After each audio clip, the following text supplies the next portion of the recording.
जय शनिदेव। शनिवार का ये दिन न्याय के देवता, कर्मों का फल देने वाले शनिदेव को समर्पित है।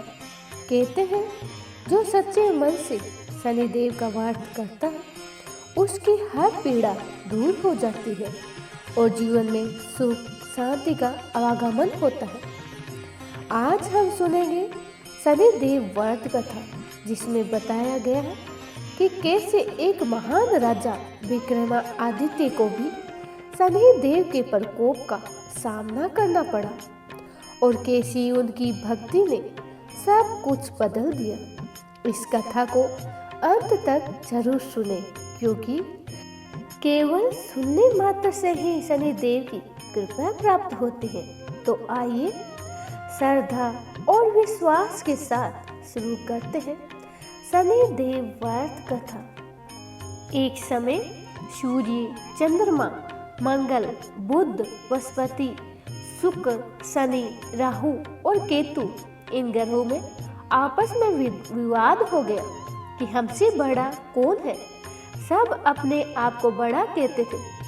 जब आपस में कोई निश्चय नहीं हो सका तो अब आपस में झगड़ते हुए देवराज इंद्र के पास गए।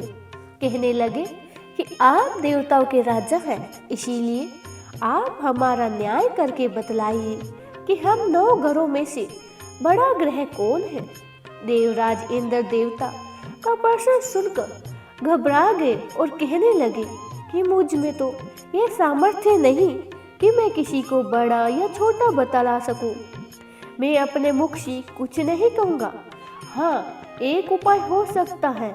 इस समय पृथ्वी पर राजा विक्रमादित्य दूसरों के दुखों का निवारण करने वाले हैं, इसलिए आप सब मिलकर उन्हीं के पास जाइए, वही आपके विवाद का निवारण करेंगे। सभी ग्रह देवता और देवलोक से चलकर भूलोक में जाकर राजा विक्रमादित्य की सभा में उपस्थित हुए और अपना प्रश्न किया राजा के सामने रखा। राजा विक्रमादित्य ग्रहों की बातें सुनकर गहरी चिंता में पड़ गए कि मैं अपने मुख से किसी को बड़ा और छोटा कैसे बतलाऊं। जिसको छोटा बताऊंगा और वही मुझ पर क्रोध करेगा। उनका झगड़ा निपटाने के लिए उन्होंने एक उपाय सोचा और सोना, चांदी, कांसा, पित्तल, शीशा, रंगा, जस्ता, अभ्र और लोहा 9 धातुओं के 9 आसन बनवाए और सब आसनों को क्रम से रख दिया। सोना सबसे पहले और लोहा सबसे पीछे बिछाया गया। इसके पश्चात राजा ने सब ग्रह से कहा कि आप अब अपना अपना आसन ग्रहण करें। जिसका आसन सबसे आगे है वह सबसे बड़ा है और जिसका आसन सबसे पीछे है वह सबसे छोटा, क्योंकि लोहा सबसे पीछे था और वह शनिदेव का आसन था। इसीलिए शनिदेव ने समझ लिया कि राजा ने मुझको सबसे छोटा बना दिया है। इस निर्णय पर शनिदेव को बहुत ही क्रोध आया। उन्होंने कहा कि हे राजा, तू मेरे पराक्रम को नहीं जानता है। सूर्य एक राशि पर 1 महीना, चंद्रमा 1.25 महीना और 2.25 दिन और मंगल 1.5 महीना, बृहस्पति 13 महीने, बुध और शुक्र 1-1 महीने विचरण करते हैं, परंतु मैं एक राशि पर 2.5 वर्ष तक से लेकर 7.5 वर्ष तक रहता हूँ। बड़े बड़े देवताओं को भी मैंने भीषण दुख दिया है। हे राजा सुनो, श्री रामचंद्र जी को 7.5 आए और उन्हें वनवास हो गया। रावण पर आई तो राम ने बांदरों की सेना लेकर लंका पर चढ़ाई कर दी और रावण के कुल का नाश कर दिया। हे राजन, आप तुम सावधान रहना। राजा विक्रमादित्य ने कहा, जो कुछ भाग्य में होगा देखा जाएगा। इसके बाद अन्य ग्रह तो प्रसन्नता पूर्वक से वहां से अपने अपने स्थान पर चले गए, परंतु शनिदेव क्रोधित के साथ वहां से सिधारे। कुछ काल व्यतीत होने पर राजा विक्रमादित्य को 7.5 की दशा आई तो शनिदेव घोड़े का सौदागर बनकर उनके सुंदर महल में आए और घोड़े के सहित राजा विक्रमादित्य की राजधानी में आए। जब राजा ने घोड़े के सौदागर के आने की खबर सुनी तो अपने अश्वपाल को अच्छे अच्छे घोड़े खरीदने की आज्ञा दी। अश्वपाल अच्छी अच्छी नस्लें देकर राजा को खबर कर दी। राजा विक्रमादित्य उन घोड़ों को देखकर और एक अच्छा सा घोड़ा चुनकर सवारी के लिए उस पर चढ़े। राजा के पीठ पर चढ़ते ही घोड़ा तेजी से भागने लगा और घोड़ा बहुत दूर एक घने जंगल में जाकर राजा को छोड़कर अंतर्ध्यान हो गया। इसके बाद राजा विक्रमादित्य अकेले ही जंगल में भटकता फिरता रहा। भूख प्यास से दुखी राजा ने भटकते भटकते एक ग्वाले को देखा। ग्वाले ने राजा को प्यास से व्याकुल देखकर पानी पिलाया। राजा की अंगुली में एक अंगूठी थी। वह अंगूठी उसने निकालकर प्रसन्नता के साथ ग्वाले को दे दी और उसी शहर की ओर चल दिया। राजा शहर में पहुंचकर एक सेठ की दुकान पर जाकर बैठ गया और अपने आप को उज्जैन का रहने वाला नाम विका बतलाया। सेठ ने उसको एक कुल मनुष्य समझकर जल आदि पिलाया। भाग्यवश उस दिन सेठ की दुकान पर बहुत अधिक बिक्री हुई। तब सेठ उसको भगवान पुरुष समझकर भोजन कराने के लिए अपने घर अपने साथ लेके गया। भोजन करते समय राजा विक्रमादित्य ने एक आश्चर्यजनक घटना देखी। जिस खूंटी पर हार लटक रहा था वह खूंटी उस हार को निगल रही थी। भोजन के पश्चात जब सेठ कमरे में आया तो उसे हार नहीं मिला। उसने निश्चय किया कि सिवाय विका के और कोई इस कमरे में नहीं आया है, अतः अवश्य ही इसी विका ने ही मेरा हार चुराया है। परंतु विका ने हार लेने से इनकार कर दिया। इस पर फौजीदार ने उसको राजा के सामने उपस्थित कर दिया और कहा कि यह आदमी भला प्रतीत होता है पर चोर मालूम नहीं होता है, परंतु सेठ का कहना है इसके सिवा और कोई घर में आया ही नहीं, इसीलिए अवश्य ही इसी ने चोरी की है। राजा ने आज्ञा दी कि इसके हाथ पैर काट कर चौरंघा किया जाए। राजा की आज्ञा का पालन करते हुए विका के हाथ पैर काट दिए गए। कुछ काल व्यतीत होने पर एक तेली उसको अपने घर ले गया और उसको कोहलों पर बैठा दिया। विका उस पर बैठा हुआ अपनी जबान से बैल हाँकता हुआ इस काल में राजा की शरीर की दशा समाप्त हो गई। वर्षा ऋतु के समय मल्हार राग गाने लगा। वह राग सुनकर उस शहर के राजा की कन्या मन भावनी उस राग पर मोहित हो गई। राजकन्या ने राग गाने वाले की खबर लेने के लिए अपनी दासी को भेजा। दासी सारे शहर में घूमती रही। जब वह तेली के घर के निकट गई तब क्या देखती है कि तेली के घर एक चौरंघा राग गा रहा है। दासी ने लौटकर राजकुमारी से सब वरदान सुना दिया। बस उसी क्षण राजकुमारी मन भावी ने अपने मन में यह प्रण कर लिया, चाहे कुछ भी हो जाए मुझे इस चौरंघा के साथ विवाह करना है। प्रातःकाल होते ही दासी ने राजकुमारी मन भावी को जगाया तो राजकुमारी अनशन व्रत कर लेकर बैठी थी। दासी ने रानी के पास जाकर राजकुमारी के नहीं उठने का वृत्तांत कहा। रानी ने वहां आकर राजकुमारी को जगाया और उसकी दुख का कारण पूछा।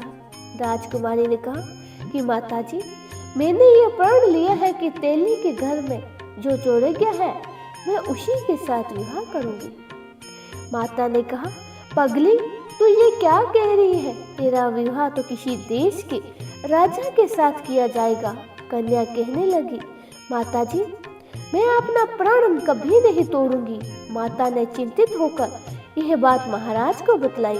महाराज ने आकर उसे समझाया कि वे अभी देश देशांतर में से अपने दूतों को भेजकर सुयोग्य वर, रूपवान एवं बड़े बड़े घोड़े राजकुमार के साथ तुम्हारा विवाह करूंगा।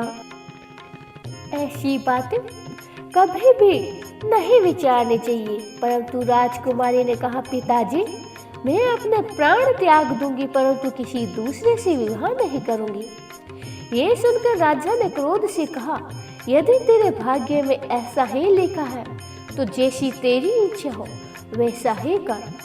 राजा ने तेली को बुलाकर कहा कि तेरे घर में जो चोरज्ञ है उसके साथ मैं अपनी कन्या का विवाह करना चाहता हूँ। तेली ने कहा, महाराज, ये कैसे हो सकता है? कहाँ आप हमारे राजा और कहाँ मैं एक नीच तेली। राजा ने कहा कि भाग्य के लिखे को कोई नहीं टाल सकता, अपने घर जाकर विवाह की तैयारी करो। राजा ने सारी तैयारी कर तोरण और वंदनमाल लगाकर राजकुमारी का विवाह चोरज्ञ के साथ कर दिया। रात्रि को जब विक्रमादित्य और राजकुमारी महल में सोए तो आधी रात के समय शनिदेव विक्रमादित्य को सपन में कहा कि राजा, कहो मुझको छोटा बतलाकर तुम्हें कितना दुख देखना पड़ा है। राजा ने शनिदेव से क्षमा मांगी। हे शनिदेव, मैं आपका अपराधी हूँ, मुझे क्षमा करो। शनिदेव ने राजा को क्षमा कर दिया और प्रसन्न होकर विक्रमादित्य को हाथ फेर दिए। तब राजा विक्रमादित्य ने शनिदेव से प्रार्थना की, महाराज, मेरी प्रार्थना स्वीकार करें। जैसा दुख आपने मुझे दिया है ऐसा और किसी को ना दे। शनिदेव ने कहा, तुम्हारी यह प्रार्थना स्वीकार है। जो मनुष्य मेरी कथा सुनेगा या कहेगा उसको मेरी दशा में किसी प्रकार का कोई दुख नहीं होगा। जो नित्य ही मेरा ध्यान करेगा या चींटियों को आटा डालेगा उसके सब मनोरथ पूर्ण हो गए। इतना कहकर शनिदेव अपने धाम को चले गए। जब राजकुमारी मन भावे की आंखें खुली और उसने चोरज्ञ के हाथ पांव सहित देखा तो आश्चर्यचकित हो गई। उसको देखकर राजा विक्रमादित्य ने अपना समस्त हाल कह सुनाया कि मैं उज्जैन का राजा विक्रमादित्य हूँ। ये घटना सुनकर राजकुमारी अत्यंत ही प्रसन्न हुई। प्रातःकाल राजकुमारी ने अपनी सखियों से पिछली रात का हाल चाल पूछा तो अपने पति का समस्त वृत्तांत के सुनाया। तब सबने प्रसन्नता प्रकट की और कहा कि ईश्वर ने आपकी मनोकामनाएं पूर्ण कर दी। जब उस सेठ तक यह घटना पहुंची तो वह सुनकर राजा विक्रमादित्य के पास आए, उनके पैरों में गिरकर क्षमा मांगने लगा और कहा, आप पर मैंने चोरी का झूठा इल्जाम लगाया है, आप तो मुझे जो चाहे वो दंड दे दीजिए। राजा ने कहा, मुझ पर तो शनि देव का क्रोध था, इसी कारण ये सब दुख मुझको प्राप्त हुआ था। इसमें तुम्हारा कोई दोष नहीं है, तुम घर जाकर अपना कार्य करो, तुम्हारा कोई अपराध नहीं है। सेठ बोला, महाराज, मुझे तभी शांति मिलेगी जब आप मेरे साथ मेरे घर चलकर प्रतिपूर्वक भोजन करोगे। राजा ने कहा, जैसी आपकी इच्छा हो वैसे ही करो। सेठ ने अपने घर जाकर अनेक प्रकार के सुंदर व्यंजन बनवाए और राजा विक्रमादित्य को प्रतिभोज कराया। जिस दिन राजा भोजन कर रहे थे उन्होंने एक अत्यंत ही आश्चर्यजनक घटना सबको दिखाई। जो खूंटी पहले हार निगल रही थी अब वही हार उगल रही है। जब राजा भोजन समाप्त हो गया तो सेठ ने हाथ जोड़कर बहुत सी मोहरे राजा को भेंट कर दी और कहा, मेरी श्री कंवरी नामक एक कन्या है, उसका आप पानी ग्रहण करें। राजा विक्रमादित्य ने उसकी प्रार्थना स्वीकार कर ली और तब सेठ ने अपनी कन्या का विवाह राजा के साथ कर दिया और बहुत सा दान दहेज आदि दिया। कुछ दिन तक उस राज्य में राजा निवास करके उसके पश्चात राजा विक्रमादित्य ने अपने ससुर राजा से कहा कि अब मेरी उज्जैन जाने की इच्छा है। कुछ दिन बाद विदा लेकर राजकुमारी मन भावनी और सेठ की कन्या श्री कंवरी तथा दोनों जगह से दहेज प्राप्त करके अनेक दास दासी रथ और पालकियों सहित राजा विक्रमादित्य उज्जैन की तरफ चल पड़े। जब वे शहर के निकट पहुंचे और पुरवासियों ने राजा के आने का समाचार सुना तो उज्जैन की समस्त प्रजा आवागमन के लिए आ गई। प्रसन्नता से राजा अपने महल में पधारे। सारे नगर में भारी उत्सव मनाया गया और रात्रि में दीपमाला की गई। दूसरे दिन राजा ने अपने पूरे राज्य में ये घोषणा करा दी कि शनि देवता सब ग्रहों से सर्वोपरि है। मैंने उनको छोटा बतलाया था, इसी से मुझे इतना दुख प्राप्त हुआ है। इस प्रकार सारे राज्य में सदा शनिदेव की पूजा और कथा होने लगी और राजा और प्रजा अनेक प्रकार के सुख भोगती रही। जो कोई शनिदेव की इस कथा को पढ़ता है या सुनता है, शनिदेव की कृपा से उनके सब समस्त दुख दूर हो जाते हैं। और व्रत के दिन शनिदेव की कथा को अवश्य पढ़ना चाहिए। बोले शनिदेव महाराज की जय हो।